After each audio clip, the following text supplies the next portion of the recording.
Hey guys, what's up? Today we're doing another video in Advanced Warfare, and today is going to be a follow-up video to the video I did yesterday of, basically yesterday's video was a rant, kind of negative video, and today's video is going to be I'm going to say the flip side. It's going to be the positives, I think, of what came out of Advanced Warfare.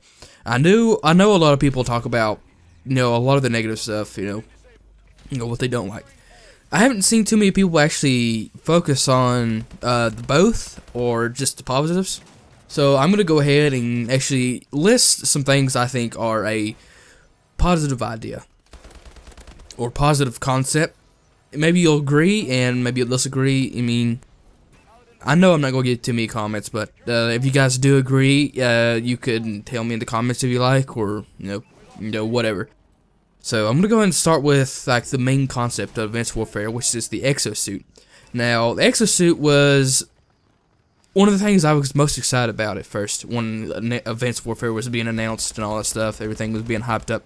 Now, the idea of being able to move really fast, boost around the matches, have these really high speed, gun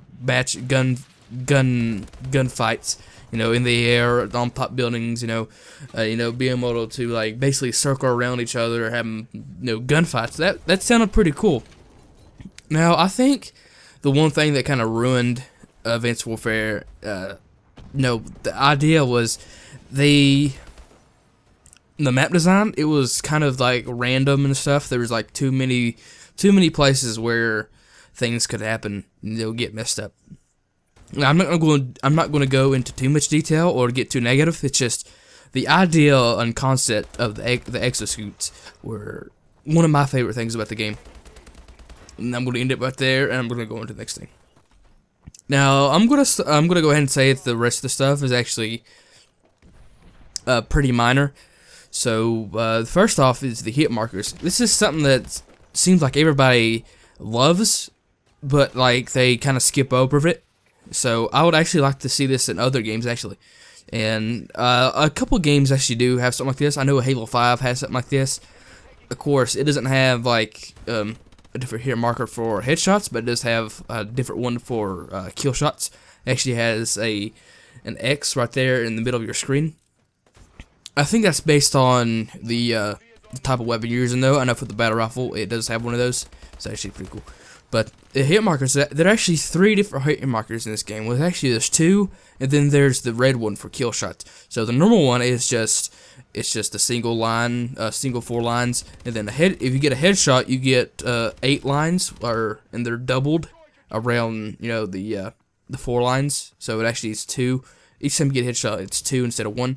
And then if you get a kill shot, it's going to be your hit marker is going to turn red, so you got that kill. And of course, it's going to pop up. You get the plus 100 points. But that's the hit marker is a really nice thing just to have. It's really nice, and I don't really see a lot of people talk about it that often. So next on my little script or outline, whatever you want to call it, is I actually like the heads-up display for this game, and there's a lot of different ways you can generally go with a heads-up display for games, but I think they went the good way this way. It's actually very clean, and it's very appealing to look at. Now, the thing I'm mostly talking about is the fact that everything that you absolutely need to have is in like a blurred square, or if you have a perk on, the mini-map is a rectangle, so you have basically everything that you see is going to be on a blurred, like foreground. Then everything below that, it's going to be blurred out, and it's actually kind of neat how they did it. I mean, it's kind of hard to explain, but if you play Advanced Warfare, you know what I'm talking about, and you can easily, go into gameplay and look. I mean, hardcore, it's probably not there, just because, hardcore doesn't have the heads-up display, but any other game mode has it, and, it just looks really neat, and I like it. Finally, this is actually going to be a plus and a negative, is the character customization. Now, there's some really cool looking, custom, gear and stuff.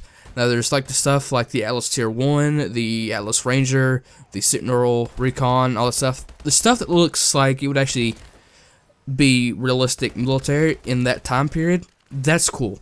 But then they go ahead and make all this goofy stuff like the voodoo set, the clown set, the deep diver set's alright. I think it's kind of old school, but you definitely wouldn't see that running around, fighting, in an advanced warfare setting. It just kind of throws you off. But the clown is really out there. It's just at that point, they're getting just really, really goofy. I think thermal is alright. If you guys don't know what thermal is, especially like a firefighter looking set. It looks alright, but it doesn't look like it'd be on a battlefield. So it's kind of a give and take with the character gear. Some of it looks cool, some of it just looks way too goofy and never should have been done. I mean, they could have been making more realistic looking sets that just looked more intricate. That's actually one of the things I like about the Atlas Tier 1. It looks showy. You can show off with it. It shows an achievement that you've gotten to Master Prestige or whatever prestige you are, because you actually get a piece of it every 2 prestiges, starting at, I think 2, because the first prestige you actually get the full set of Sentinel Recon. So, but yeah, that's about it. I hope you guys enjoyed this video, and I will see you guys next video.